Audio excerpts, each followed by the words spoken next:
Cairo, the year 1200. The Nile River that had nourished Egypt for thousands of years fails to rise. The fields that once overflowed with wheat and barley are nothing but dust. Livestock collapse in the heat. Families beg in the streets. At first it is hunger, then it is starvation, and then something darker. In the shadows of despair, people whisper of children vanishing, of corpses dug from their graves, of flesh sold in markets disguised as meat. These are not legends. They are the words of a physician who saw it all with his own eyes. Tonight, we open the file on Egypt's famine of 1200, a time when the Nile turned silent and Cairo turned to cannibalism.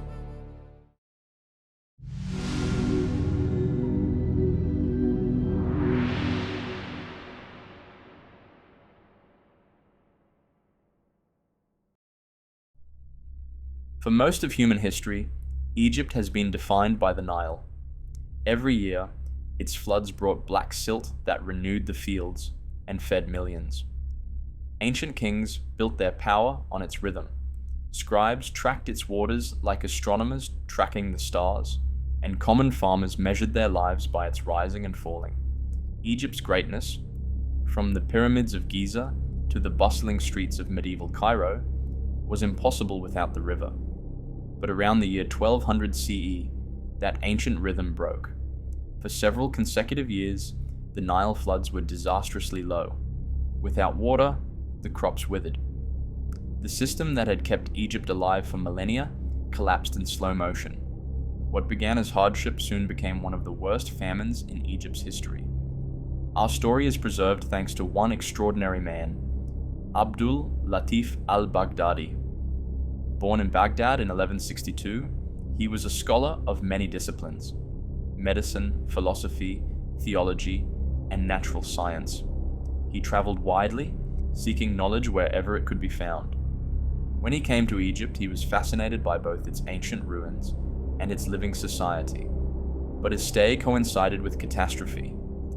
In his book Kitab al-Ifada wal-Itibar, the book of instruction and admonition on things seen and events recorded in the land of Egypt, he left behind an eyewitness account. What he described was not simply famine.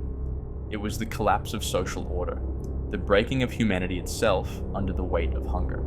At first, people held hope.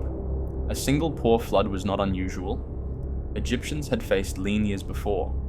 But when the next year brought even less water, anxiety spread. By the third year, desperation was everywhere. Without the Nile's waters, wheat, barley, and flax withered. Markets emptied. Food prices skyrocketed to levels ordinary people could not imagine. Bread became a luxury only the wealthy could afford. Farmers abandoned their villages and poured into Cairo, hoping the great city had reserves. But Cairo itself was starving.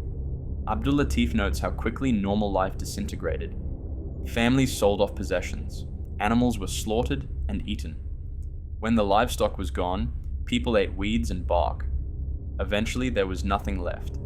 Cairo, once the pride of the Ayyubid dynasty, became a city of the dead. Corpses lay unburied in alleys. People collapsed on the steps of mosques. Parents watched their children wither before their eyes. al-Latif describes scenes that feel apocalyptic. Roads lined with skeletal figures, houses abandoned as entire families perished. Silence broken only by the cries of the starving. Even the wealthy, who had once lived in luxury, found their gold useless, for there was no food left to buy. The famine lasted for years, not weeks, not months, years. The people of Egypt lived on the edge of extinction, and then the final taboo was broken. At first, al-Latif was skeptical. He heard rumors of cannibalism, of children disappearing, of bodies being stolen from cemeteries. But he was a physician, a man of science, and he investigated. What he discovered horrified him. He writes of children being kidnapped, slaughtered, and sold in baskets as meat. He describes corpses dug up from graves, boiled in pots, and eaten by those who had no other choice. In some cases, vendors disguised human flesh with spices to sell it in Cairo's markets as if it were lamb or goat. This was not hearsay. al-Latif recorded cases where sellers were caught and executed.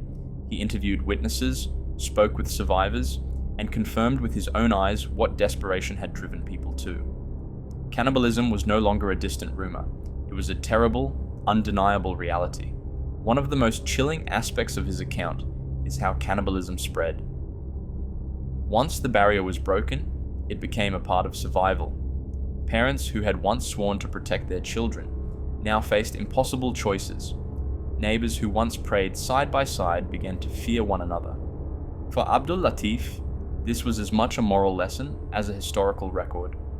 He wanted future generations to see what happens when human beings are pushed to their absolute limit. Strangely, in the midst of horror, al-Latif also pursued science. The famine left thousands of corpses exposed, and as a physician, he studied them. He examined bones, measured joints, and dissected remains. He compared his findings to the works of Galen and Hippocrates, correcting errors in ancient medical texts. His observations advanced the science of anatomy, but his scientific curiosity did not blind him to tragedy. He never forgot that these were not anonymous specimens, but men, women, and children who had once lived, laughed, and prayed, before hunger consumed them.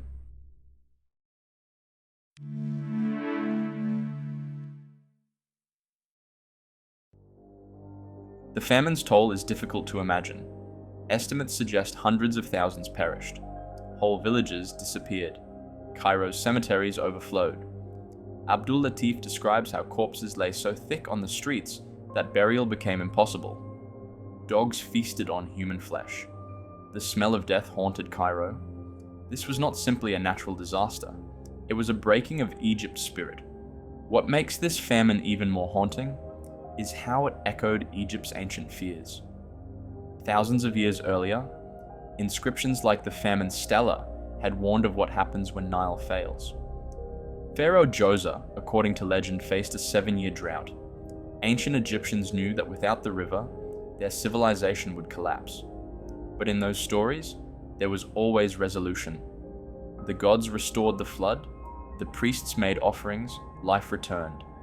In 1200 CE, there was no miracle, only silence. The river refused to rise, and Egypt sank into darkness. By 1202, the Nile floods finally returned. Slowly, crops began to grow again.